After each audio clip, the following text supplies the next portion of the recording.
is my snowy mess. Hey, good morning guys. It's a few days later and today I'm going to drop the subframe and the trailing arms back out of the car and do all my subframe modifications to build my rear diff mount. So follow along and we'll get this thing done. The rear trailing arms are back out. Subframe and control arms are out. As you can see, nice big open area now, which actually leaves a lot of space for activities and to get an idea. Plan is to cut out this section up to the midway point, probably right where it says mini right here, and plate that back in, and probably add some sort of reinforcement or thicker plating to make up the strength again, since it'll be missing all this material. Doesn't look like it was going to last much longer anyways. That section is pretty rusty on this thing, so if anything I'll be making it stronger. But yeah, rear subframe is actually really easy to drop out of this thing. It took maybe an extra 5 minutes from when I turned the camera off the last time. Calipers had to come off and it broke the brake lines at the fittings because, yeah, they're the fittings themselves unthreaded, but the line rusted to the fitting and wouldn't spin, so just twisted them right off. So that'll be fun to remake those later on. So yeah, I'll get this done and catch up afterwards.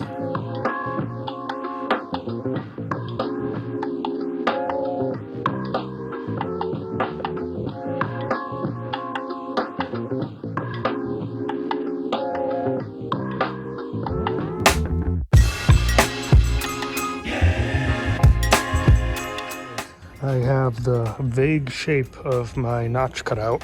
It's going to get welded up and plated when I cut some pieces. For now, I drug this thing outside so I can needle scale it without sending rust all over my garage, because this thing's pretty nasty.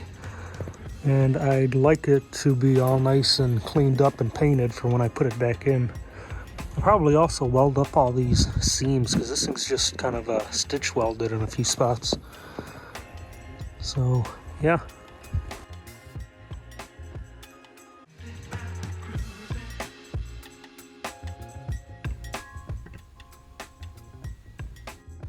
This is the subframe after I cut the notch out of it that I wanted to, where I wanted to plate it. And I needle scaled all the rust and scale off of it because it was terrible being a Midwest winter car. There's that center rib in the middle that I wanted to weld to and keep part of the structure, because if I were to just plate over it, this thing would still be able to twist and bend, in all sorts of ways.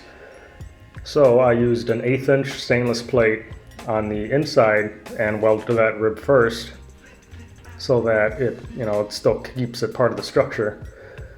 And then I welded another 1/8 inch stainless plate right onto the other side and welded it to that other one. So that way, that's all, the whole center of it is 1/8 inch plate, so it's nice and thick, doesn't want to twist, doesn't want to bend backwards. So after I welded that up, I used some, I don't remember if it was 16 or 14 gauge stainless sheet metal that I heated and just bent into place and tacked it, welded it up along the sides. So that plated in the outsides of it. And I did that on both sides, obviously. So that whole center is opened up another, a good bit. I didn't take measurements of how much, but probably about 2 or 3 inches overall. And now I'm back to where I have video footage, so I'm taking myself off the screen. Okay, so this is where I'm at. Notched and welded up the rear subframe. I think I took probably 1 inch out of the top and 2 inches overall on the sides, which gives me plenty of space for where this thing needs to go. Started making a front nut with the diff, because the front of the diff will get supported off of the rear subframe. That's that thing, which is going to weld up to there-ish. I'll update you when it's done, because this is hard to do with one hand. Oh yeah, I forgot.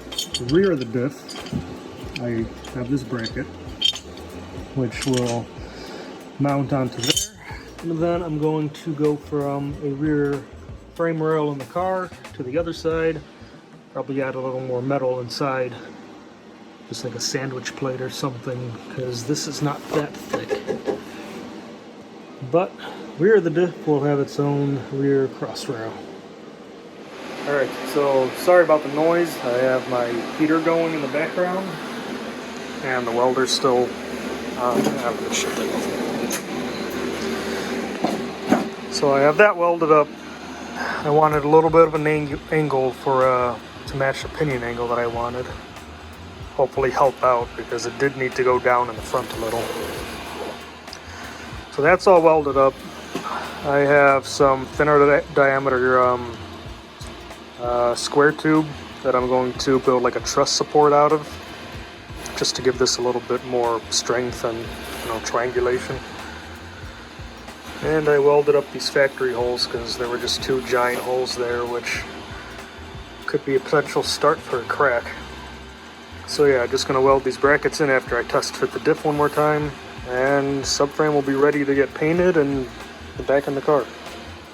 Okay, so instead of the small square tubing, I found this solid stainless rod laying in my garage, and I'm just gonna do something like that, and like that-ish. I think that'll be plenty strong. This factory subframe isn't that thick, so I really didn't want any chance of this the upper mount ripping out, because if it was going to rip out anywhere, it would just rip the metal out of the cross member, subframe, whatever. So I think this will be plenty. All right, so supports are done, and I'd say front diff mount is done. Don't think I have to worry about strength anymore. Yeah, so time to bolt the diff on and mock this thing up in the car. And the diff fits. Got plenty of clearance on both sides. I am not blocking the drain, which was what I was worried about when I first cut the rods, but didn't feel like test fitting. But I am good. Going to pull the subframe off, pull the upper control arms off, and spray this thing with rust treatment. Or rust converter is what it is. Let it sit overnight and then spray it all in epoxy black when I'm done.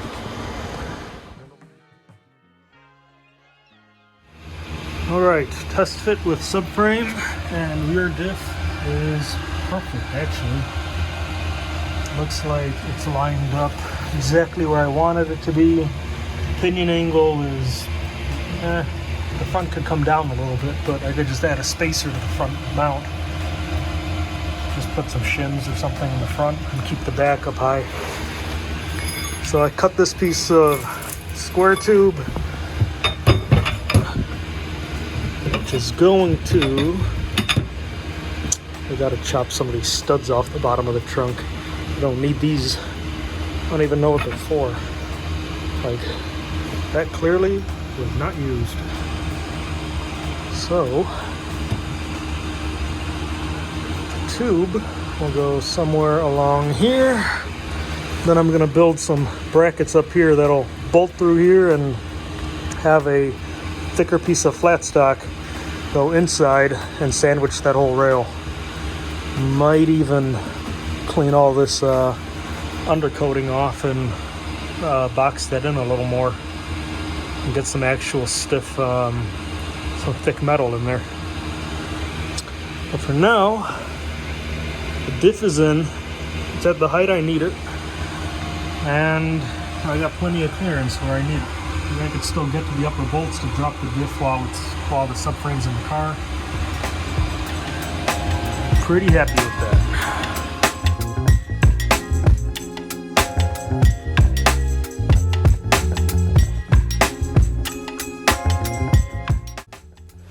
Alrighty, it is the next day and subframe and diff are painted. Subframe is finished, so we could go back in the car for good.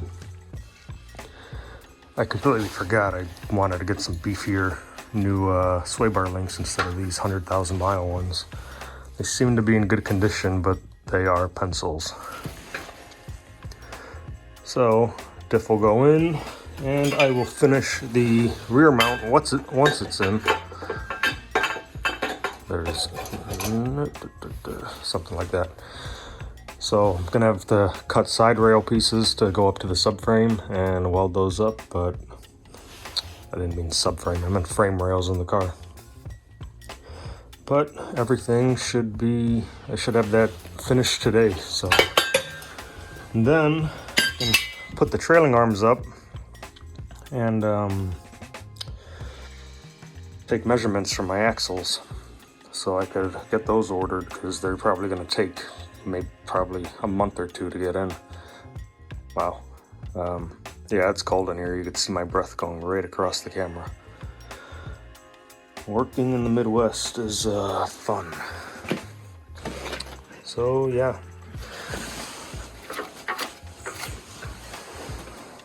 Goody goody. Okay, well, I screwed up and I made these brackets all ready to go inside the frame. I was going to reuse these 3 existing holes that were from the factory exhaust hangers, but I didn't pay attention to the location of my rear cross rail here. Instead,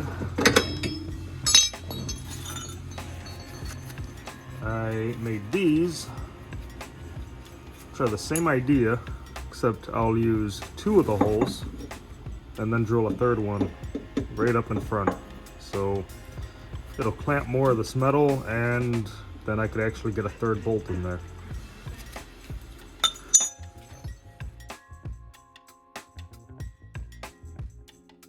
Okay, studs are welded to the plates on both sides. Plates are in the frame.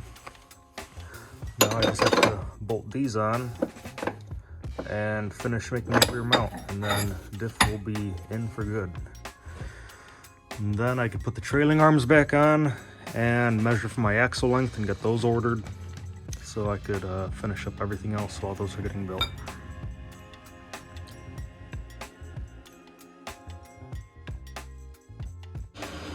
Okay, rear diff mount is welded up and finished, and everything fits just how I want it to. So now I just have to pull it out and paint it, and then I'll throw the rear trailing arms and everything back on and finally get my axle measurements so I could send those to drive shaft shop, or whoever I'm going to have build my axles. I think drive shaft shop. Yeah. So once this is painted and back in, trailing arms will go on, brakes will go on, rotors, wheels, and this thing will roll once again. So that's exciting. Finally be able to turn it back around and work on the front end. Making good progress.